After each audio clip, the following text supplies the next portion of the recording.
gals, never here from Drakewing Gaming. It's something on Twitter, the Gaming Drag. Today I'm coming back at you another Let's Play episode of Arches. So yeah, let's go ahead and jump right back into this nightmare, shall we? Alarm chain, you were up, and let's go. Could also be a scheme by those crazy locals to lure their victims into town. You're joking, but I know you're still worried about that, so I'll just point out that it's highly unlikely because that would leave too much of a paper trail. I'm not that worried, especially now that we made it this far and nothing... Oh shit! What? Damn it, I just had a bar for a split second. The bear waves the phone around and over his head, spinning in a slow circle. What the hell, Dev? You scared me! Sorry, babe. Anyway, I think it came from this direction. Dev indicates a rather large grouping of trees off the side of the road that forms a bit of a miniature forest. Don't go into the forest! Of course. Why does it have to be the creepiest thing in sight? You want to hang back while I check it out? No. Is that a question? Cameron doesn't respond, instead sliding his paw into the one Dev's offering, and they start to make their way through the sagebrush. Oh god, imagine all the ticks we're picking up. Don't worry, babe, I'll comb through your fur when we get out of here. Want me to carry you? I'm fine. Alright, just don't think about the tarantulas and scorpions. You suck so much ass! Your ass is the only ass I... Ow! Dev grunts in a heavy, bearish way as Cameron wraps his arm around his neck and lifts his feet off the ground, forcing Dev to bridle carry him. Chuckling, Dev carefully makes his way through the rough terrain while the coyote awkwardly keeps his feet lifted high so they don't brush the sage. That was a good joke. Dev finally lowers the coyote near the edge of the forest, and they stand there, looking into the blackness. Cameron can only see the branches outlined against the moonlight, but otherwise it's almost like looking into a void. The feeling of emptiness is emphasized by the suddenly quiet desert around them. So I've got like one bar. Data isn't working. You know, trees should make it harder to get a signal. Can you make a call? Well, I can't open my insurance app, so I don't know what the preferred towing companies are, and I'm just sort of realizing that most probably wouldn't come out here anyway, since Flake Road doesn't technically exist anymore. Flake Road? Something like that. I'm sure it's not that, so we're not getting towed out, and you don't even know the name of the road we crashed on. Are you saying we're stuck here? Like, really stuck here? Well, my Jeep probably is. Not us. The highway's still within walking distance, remember? I'm such an idiot. I can't believe I got us in this mess. Hey, I don't give a shit about my Jeep. Besides, I just got an idea. He taps on his phone a few times, then puts it up to his ear, but only for a few seconds before he scowls. What? Call dropped, but it rang for a sec. You're so dead. I've killed us. Oh, stop it, honey. I'll try texting. Who are you texting? An old friend of ours. Who... Damn it, I swear the bar keeps disappearing every time I try to send. I'll try some different angles. Dev is hunched over his phone, tapping away. Cameron just sighs, letting Dev do whatever it is he's doing.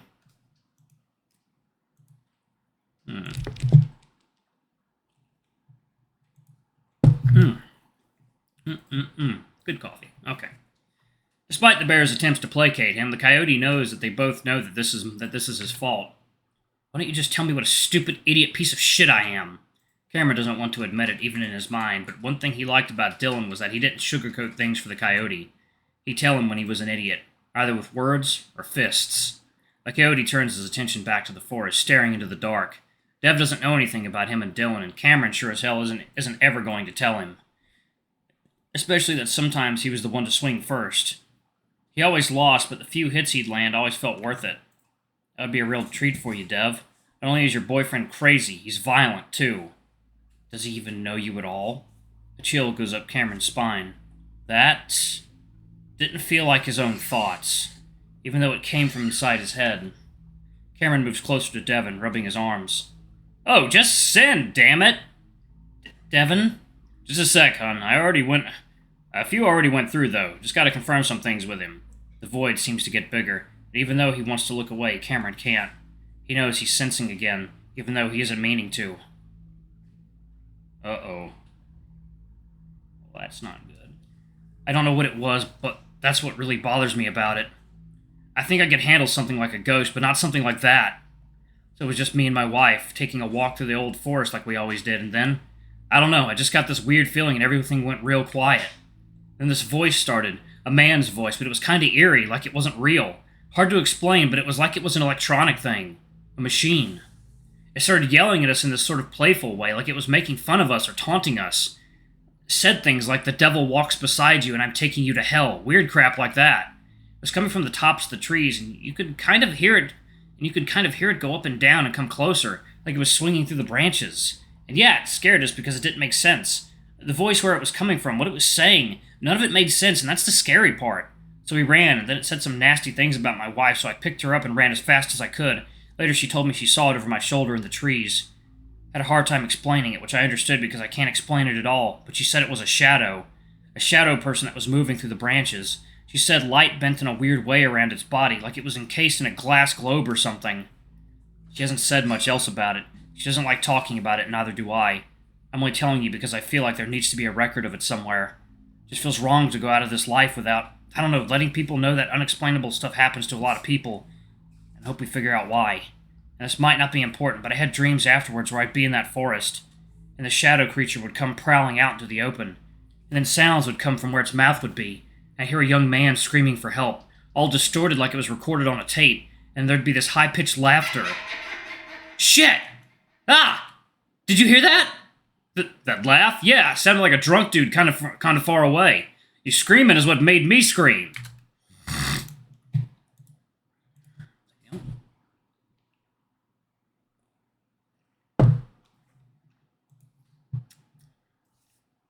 It was like a cackle, like a cartoon witch or something. It was right next to us. I've heard it before.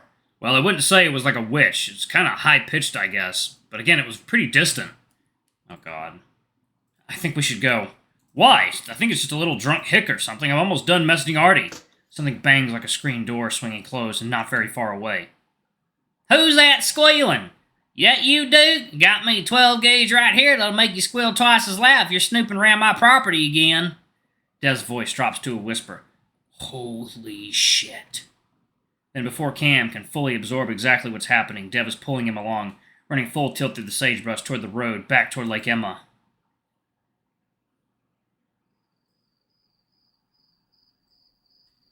Devon's feet ache from the plethora of rocks he's trampled on, the tough pads on the undersides feeling almost torn up from the rough terrain. He's thankful, though, if only for the fact that he hadn't run himself and Cameron into a cactus. Dev! Cameron's voice jerks with every running step. We're almost there!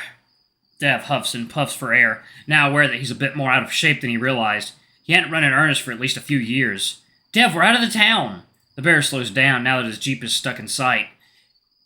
His stuck Jeep is in sight, and he finally lets go of Cameron's paw before doubling over to rest his paws on his knees, wheezing. Huh. Oh, fuck, give me a minute. Jesus, are you okay? It sounds like you're dying. Ah! Dev! My fucking thigh is cramping like a motherfucker. Holy shit! Dev's large rear hits the ground with a thump as he reaches down to massage the back of his thigh. Oh, thank God. For what? Lay on your back. Before Devon can even follow the directions, Cameron takes the bear's right leg and slowly lifts it up, making Dev spasm as the cramping muscle is slowly stretched out. Oh, fuck! This is what I get for not running since, like, college. Cam gently rocks the leg back and forth. You've ran since then. Remember that stupid company triathlon thing we did where you carried me on your back and ran across a soccer field? Despite the light conversation, Dev sees Cam looking over his shoulder toward the town, like he's waiting for a mob of hillbillies to come raging up the road. Man, I told you, Dev, the people here are psycho! Dev grunts as Cameron stretches his leg back again. I think he wasn't being serious, but yeah, you're right. All the more reason to get the fuck out of here. Dev finally pulls his foot back, gingerly getting to his feet while continuing to rub at his thigh. Ugh, I've never had a cramp so painful. I guess I'm getting old. Take it easy next time. You're more scared than I was. You said yourself he was a drunk hick. You forgot the part where he's got a shotgun. Yeah, I'd be more surprised if he didn't have one. Do you think he's gonna come looking for us? We're not hard to find out here.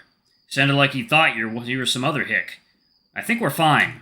I suppose you can put trailer trash in the same category as hick, so that makes sense. We can keep an eye out for right now, though, just in case. Who did you say you were texting again? Artie from college. He just happened to be up, but he's still living in Mesa. It said he'd drive out right away. Said he could be here in like 3 hours. Huh. Why Artie, though? I don't know. He was at the top of my contacts list, so I knew he still lived in the state, so I gave it a shot. He can give us a ride at least, I guess. He's got one of those massive trucks, so he might be able to pull us out. His last message said he'd be here in 3 hours or less. Well, I guess that's not bad. As long as we're out here by morning, I don't want you getting caught and out in the heat all day. Ha! We got a shit ton of water, and if I need to cool down... Devon waves his paw at the lake. Cameron stares at the lake, seeming to think, then looks back to Dev. Listen, while we were in the forest, I don't know. I didn't see anything, but I think I did some light touch sensing the right way. Dev's upbeat mood disappears in an instant. What? Why would you do that? Well, it kind of just happened, and I made sure not to interact or anything, and it was just fine. At least for the most part. What I heard was creepy.